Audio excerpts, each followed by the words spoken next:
Deuxième partie de ce chapitre, nous allons parler des cercles maintenant. Tu sais certainement déjà ce qu'est un cercle, mais nous allons d'abord réaliser une petite activité que voici. Je vais essayer de te montrer ça sur GeoGebra et on notera ça dans le cahier ensuite. Et nous voici sur GeoGebra. La première question, c'est de placer un point O. Donc on sélectionne la bonne icône là-haut, on voit le petit rond avec un A à côté, ce qui nous permet de placer un point. Alors moi j'aime pas trop les points qui sont représentés comme ça, donc je recule et je demande à GeoGebra de faire un point sous forme d'une croix. Voilà. Il demande de faire un point O, donc je fais clic droit, renommer, et je l'appelle O. Ensuite, il demande de placer un point A à 5 cm de haut. Et bien sur GeoGebra, juste à côté de l'icône A, là il y a l'icône segment, droite, etc. Il y a une icône qui permet de faire un segment de longueur donnée. Je clique sur O pour signifier à GeoGebra que mon segment commence au niveau du point O, et GeoGebra me demande la longueur du segment. J'indique que ça va faire 5 cm, je fais OK, et GeoGebra me place un point A, ça tombe bien, c'est exactement le nom que je voulais lui donner, qui se trouve exactement à 5 cm. Tu te rappelles peut-être qu'avec la roulette de la souris, on peut zoomer ou dézoomer, et tu te dis mais ça veut rien dire 5 cm, parce que si on zoome ou qu'on dézoome, ce ne sera plus pareil. Et ben si, parce que GeoGebra il retient les longueurs qu'on lui dit, et que j'imprime ça ou que j'imprime ça, GeoGebra va m'imprimer ensuite quelque chose qui fera bel et bien 5 cm. Bref, je reviens à l'exercice. Ce point A, je peux décider de le déplacer. J'aurais pu, avec la règle, décider de faire mon point A vers le haut, vers le bas, n'importe où. Je continue. Question C, place un point B à 5 cm de haut, encore une fois. Je refais la même chose, je fais segment de longueur donnée, je clique sur O pour signifier que le segment doit partir de haut, je redis à GeoGebra que ça doit faire 5 cm, et il me place un point B qui est lui aussi à 5 cm de haut. Alors finalement, combien on aurait pu faire de points possibles? T'as déjà compris que les points A et B, tu peux les placer en fait dans toutes les directions.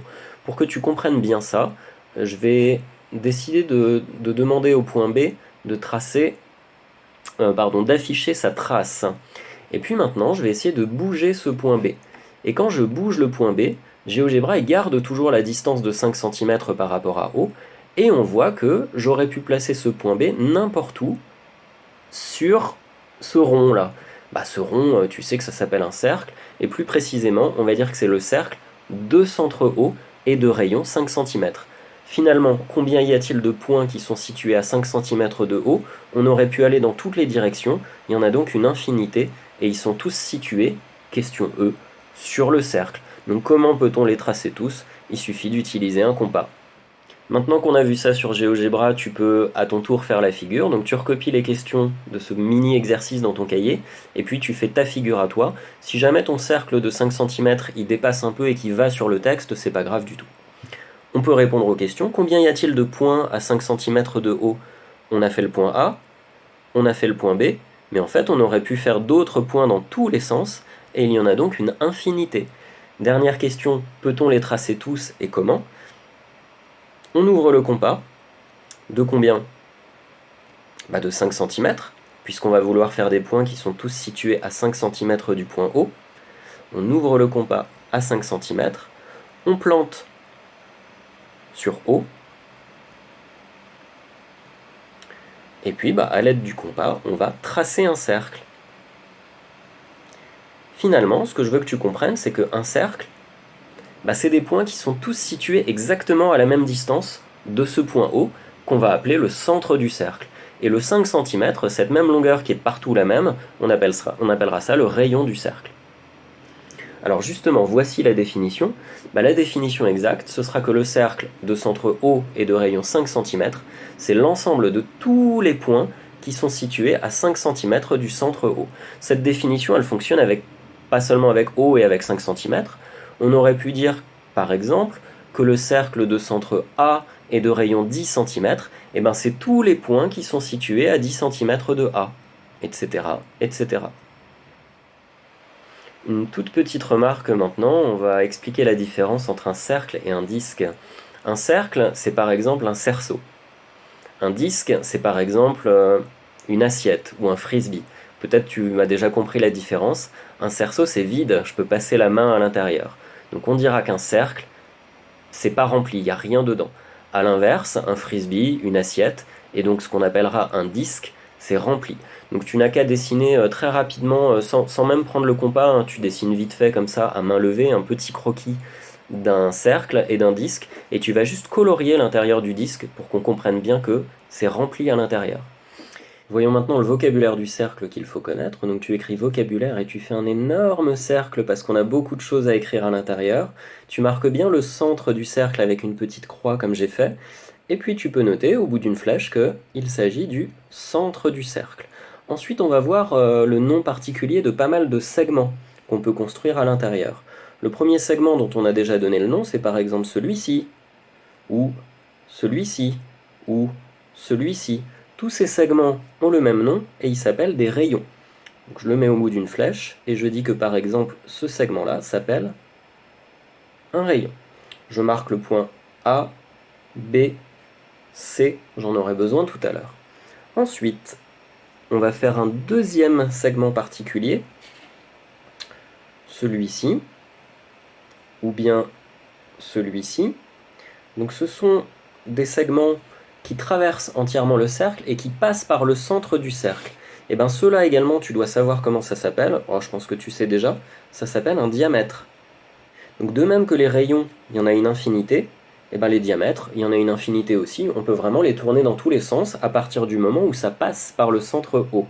Troisième segment particulier dont il faut connaître le nom dans un cercle, ça va être un segment qui va d'un point du cercle vers un autre point du cercle. Ça peut être n'importe où vraiment. Et bien ceci, ça s'appelle une corde du cercle. Et pour terminer, si jamais cette fois-ci c'est pas un segment mais un morceau du cercle comme ça là que je suis en train de repasser en jaune qui relie deux points du cercle, et bien ça va s'appeler un arc de cercle. C'est tout simplement une portion de cercle. Un arc de cercle.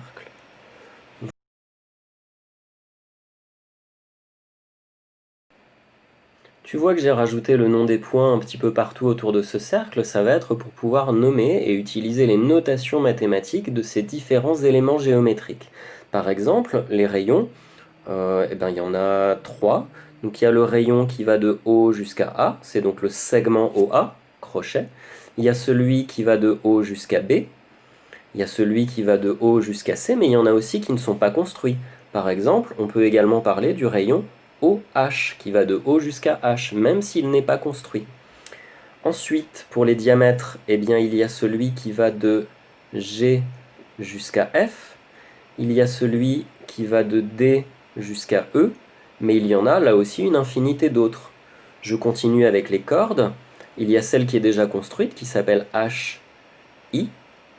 Mais il y en a plein d'autres qui ne sont pas construites. Je sais pas, je peux parler par exemple de la corde A, D. Si je relie A et D, j'ai bien une corde, sauf qu'elle n'est pas tracée pour l'instant sur le dessin. Et enfin, pour terminer, un arc de cercle. Donc ici, l'arc de cercle, il va de H jusqu'à I. Mais je ne peux pas le noter avec des crochets autour, sinon on va confondre avec la corde, on va croire que c'est un segment.